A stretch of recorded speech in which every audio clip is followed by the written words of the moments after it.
கர்த்தர் நல்லவர், அவர் கிருபை என்றும் உள்ளது. உபாகமம் 32வது அதிகாரம் 11வது வசனத்திலிருந்து பார்க்கும்போது வசனம் ரொம்ப அழகாக சொல்லுது. கழுகு தன் கூட்டை கலைத்து தன் குஞ்சுகள் மேல் அசைவாடி தன் செட்டைகளை விரித்து அவைகளை எடுத்து அவைகளை தன் செட்டையின் மேல் சுமந்து கொண்டு போகிறது போல கர்த்தர் ஒருவரே அவனை வழி நடத்தினார். அந்நிய தேவன் அவரோடு இருந்ததில்லை. பூமியில் உள்ள உயர்ந்த ஸ்தானங்களின் மேல் அவனை ஏறி வர பண்ணினார். வயலில் விளையும் பலனை அவனுக்கு புசிக்க கொடுத்தார். கன்மலையில் உள்ள தேனையும் கற்பாறையிலிருந்து வடியும் எண்ணெயையும் அவன் உண்ணும்படி செய்தார்.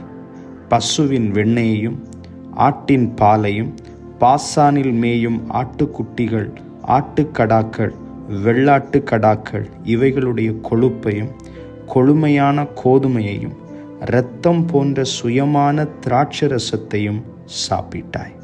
எனக்கு அருமையான தேவ பிள்ளைகளே, ஆண்டவர் உங்கள் வாழ்க்கையில் எவ்வளோ பெரிய அற்புதத்தை செய்திருக்கிறார் அப்படின்னு சொல்லி இந்த 4 வசனத்தை பார்க்கும்போதே தெரிஞ்சிருக்கும். இந்த 4 வசனங்கள் மூலமாய் கர்த்தர் உங்கள் வாழ்க்கையில் எவ்வளோ பெரிய காரியத்தை செஞ்சுருக்கிறார். இவ்வளவு நாளும் உங்களை தூக்கி ஒரு கழுகை போல உங்கள் மேல் அமர்ந்திருந்து அன்னைக்கு ஜலத்தின் மேல் அசைவாடி கொண்டிருந்த ஆவியானவர் அதே அசைவாடுதலை, அதே ஸ்தானத்தை தன் குஞ்சுகள் மேலே வைத்து உங்களை நிரப்பி உங்களுக்கு பலனை தந்து நீங்கள் உயர எழும்பி பறக்கணும்னு ஆசைப்பட்டது மட்டுமல்லாமல் தன்னுடைய தோளில் உங்களை தூக்கி இதுவரைக்கும் சுமந்து வந்திருக்கிறார். கர்த்தர் ஒருவரே உங்களை வழிநடத்தி வந்திருக்கிறார். ரொம்ப பியூட்டிஃபுல்லாக இருக்கிற அந்த வார்த்தைகள், பூமியில் உள்ள உயர்ந்த ஸ்தானங்களின் மேல் நம்ம ஏறி வர பண்ணி இருக்கிறார். அன்னைக்கு உயர்ந்த ஸ்தானங்களுக்கு ஏறி வர பண்ணும்போது நம்முடைய கால்கள் அவ்வளோ பலனாக இல்லை. ஏனென்றால் உயர்ந்த ஸ்தானங்களில் நாம் நின்றது கிடையாது. பாலான குழியிலையும் உளையான சேற்றிலும் நம்முடைய கால்கள் இருந்தது. கால்கள் அவ்வளோ பலவீனப்பட்டு இருந்தது. ஒரு சின்ன விஷயத்தில் நிற்பதற்கு கூட நமக்கு பலன் இருக்காது. ஆனால் கர்த்தர் உயர்ந்த ஸ்தானங்களுக்கு ஏறி வர பண்ணி நம்முடைய கால்களை அவர் பலப்படுத்தி இருக்கிறார். கன்மலையின் மேல் நிற்க பண்ணி இருக்கிறார். அதை நீங்கள் ஒரு நாளும் மறந்துடக்கூடாது. எப்படி இந்த கால்களை பலப்படுத்தி இருக்கிறார்? 5 நிமிடம் கூட இந்த உலகத்தில் என்னால் சாதாரணமாக பலத்தோடு நிற்க முடியாத போது உயர்ந்த ஸ்தானங்களில் இன்று என் கால்கள் பலனாய் நிற்பதற்கு காரணம் என்ன? இந்த காலில் அப்படி யார் பலத்தை கொடுத்தா? இந்த கால் எப்படி இந்த பலத்தை பெற்றுக்கொண்டது அப்படின்னு நீங்கள் பார்த்தீங்கன்னா பைபிள் சொல்லுது, வயலில் விளையும் பலனை நமக்கு புசிக்க கொடுத்திருக்கிறார். கன்மலையில் உள்ள தேனை நமக்கு புசிக்க கொடுத்திருக்கிறார். கற்பாறையிலிருந்து வடியும் ஒலிவ எண்ணெயை நமக்கு புசிக்க கொடுத்திருக்கிறார். நம்முடைய கால்களை உயர்ந்த ஸ்தானத்தில் ஏறி நிற்க பண்ணுவதற்கு கர்த்தர் வயலில் விளையும் பலனும் கன்மலையில் உள்ள தேனையும் கற்பாறையில் இருக்கிற எண்ணெயையும் நாம் புசிக்கும்படி செய்து மட்டுமல்லாமல் பசுவுடைய வெண்ணெய், ஆட்டின் பால், பைபிள் சொல்லுது பாசானில் மேயும் ஆட்டுக்குட்டிகள், ஆட்டுக்கடாக்கள், வெள்ளாட்டு கடாக்கள் இவைகளுடைய கொழுப்பையும் கொழுமையான கோதுமையையும் இரத்தம் போன்ற சுயமான திராட்சரசத்தையும் சாப்பிட வைத்திருக்கிறார். ஆமென், ஹல்லேலூயா.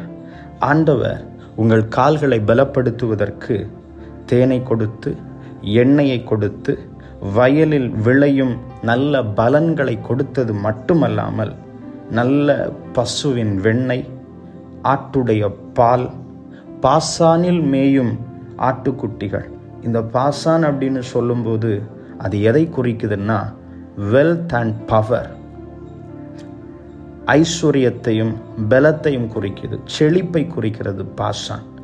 ஏனென்றால் இந்த பாசானில் மேயக்கூடிய மாடுகள் அவ்வளவு பலனாக இருக்கும். சங்கீதம் 22:12 ஒரு வசனம் சொல்லும், பாசானில் மேயக்கூடிய பலத்த எருதுகள் பலமான எருதுகள் பாசானில் மேயும். அவ்வளவு பலன். அந்த பாசான் வயல் நிலத்தில் புசிக்கக்கூடிய ஆகாரங்களை சாப்பிடுகிற ஆடுகள் மாடுகள் அவ்வளவு பலனாக இருக்கும். காரணம், அந்த பாசான் அவ்வளவு செழிப்பு மிகுந்தது.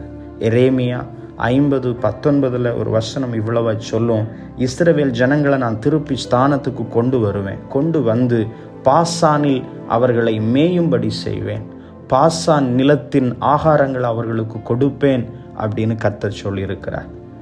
இதை கேட்டுட்டு இருக்கிறவங்களுக்கு ஆவியானவர் சொல்ற ஒரு வார்த்தை, உங்க கால்கள் உயர்ந்த ஸ்தலங்களில் ஏறி வர பண்ணி கன்மலையின் மேல் உங்கள் கால்களை நிற்க பண்ண அவர் செய்த காரியங்கள் இவைகள் எல்லாம். உங்கள் கால்களுக்கு தேவையான நல்ல ஆகாரத்தை கொடுத்திருக்கிறார்.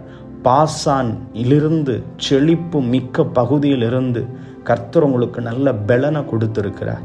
கன்மலையிலிருந்து தேனிலும் தேனிலும் அதிக மதுரமான தன்னுடைய வசனத்தை உங்களுக்கு கொடுத்து பலப்படுத்தி இருக்கிறார். எதுக்கு?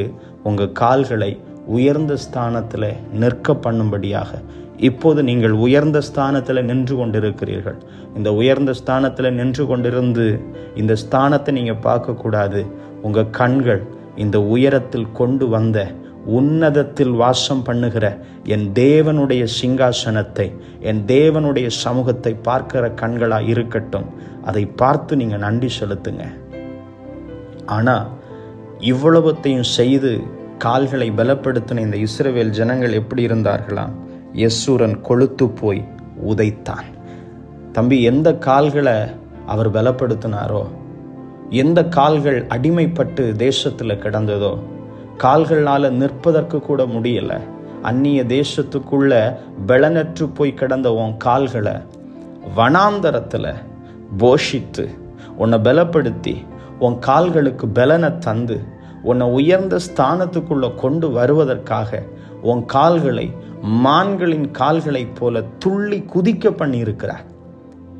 துள்ளி குதித்து நீ அவரை கொண்டாட வேண்டுமே தவிர, கால்களில் பலன் வந்த பிறகு, பலன் கிடைத்த பிறகு இந்த கால்களை கொண்டு என் தேவனை எட்டி உதைத்திடக்கூடாது.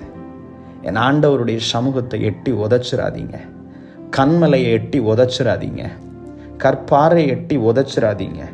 பாசானில் நீங்கள் பலனற்று மேய்வதற்காக கொண்டு விடும்போது உங்கள் கால்களின் நிலைமையையும் இன்று உங்கள் கால்களின் நிலைமையையும் நீங்கள் கவனித்து பாருங்க.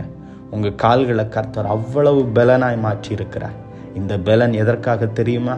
அப்போஸ்தல நடவடிக்கைகளில் பேதுருவும் யோவானும் ஆலயத்தின் வாசலை கடந்த ஒருவனை பார்த்து சொன்னாங்க, இயேசுவின் நாமத்தினால எழும்பி நடன்னு சொன்னபோது அவன் கால்களும் கரடுகளும் பலன் கொண்டது.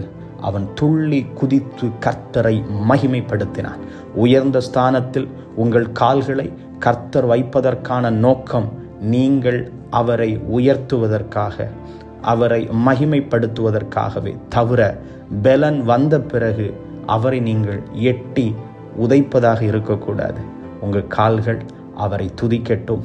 உங்கள் கால்கள் பலனுள்ள இந்த கால்கள் அவரை கொண்டாடட்டும். அவரை எட்டி உதைச்சிடாதீங்க. கண்மலை அசட்டை பண்ணாதீங்க. கண்மலையிலிருந்து வடிகிற தேனை அசட்டை பண்ணாதீங்க. ஏன்னா இதை சாப்பிடலைன்னா உங்கள் கால் இன்னைக்கு எந்த நிலைமையில இருந்திருக்கும், நீங்கள் இந்த உயர்ந்த ஸ்தானத்துக்கு ஏறி வந்திருக்க முடியுமா அப்படின்றத நீங்கள் யோசிச்சு பாருங்க. நிச்சயமாய் ஆவியானவர் இந்த வார்த்தைகளை கொண்டு உங்களோடு கூட பேசி இருக்கிறார். நிச்சயமா உங்கள் கால்களுக்கு தந்த பலன் அவரை மகிமைப்படுத்துவதற்கு, அவரை உயர்த்துவதற்கு, அவரை கொண்டாடுவதற்கு. ஆவியானவரை துக்கப்படுத்தாதீங்க. ஆவியானவரை விசனப்படுத்தாதீங்க. கண்மலையின் தேனை அசட்டை பண்ணாதீங்க. உயர்ந்த ஸ்தானத்தில் வந்த பிறகு என் காலில் பலன் வந்துச்சுன்னு சொல்லி அவரை எட்டி உதைக்க ஆரம்பிக்காதீங்க. எட்டி உதைக்க ஆரம்பிக்காதீங்க. எட்டி உதைக்க ஆரம்பிக்காதீங்க. கற்ப பைக்குள்ள ஒரு குழந்தை இருந்து எட்டி உதைச்சா அது சந்தோஷம். கற்ப பையை விட்டு வெளியே வந்து அந்த கற்ப பையை அல்லது கற்ப பை இருந்த சரீரமாகிய தாயை எட்டி உதைக்கிறது எவ்வளவு மோசமான வருத்தமான செயலோ, அதைவிட மோசமான ஒரு காரியம் என் கால்களை பலப்படுத்தின என் தகப்பனை எட்டி உதைப்பது, என் தேவனை விட்டு பின்வாங்குவது, என் தேவனை அசட்டை பண்ணுவது, கண்மலையின் தேனை குடிக்க மறுப்பது, மிகவும் மோசமான செயல். கர்த்தருடைய ஆவியானவர் உங்களுக்கு அந்த பலனை தருவார், உங்களுக்கு அந்த கிருபையை தருவார். உங்கள் கால்களை கொண்டு சத்துருவை எட்டி மிதியுங்கள், சத்துருவுடைய செய்கைகளை எட்டி மிதியுங்கள். பாழான தேசத்தை மிதித்து தேவ ராஜ்யமாக சுதந்திரியுங்கள், பரலோக ராஜ்யத்தை சுதந்திரியுங்கள். விசுவாசம் உள்ளவர்களாய் நடந்து தேசங்களை அதிகாரப்படுத்த உங்கள் கால்களை பலப்படுத்துங்க. உங்கள் கால்கள் படுகிற யோர்தான் நிற்கும், உங்கள் கால்கள் படுகிற எரிகோ உடையும், உங்கள் கால்கள் படுகிற இடம் பாசானாய் செழிப்பாய் மாறும். ஆமென்.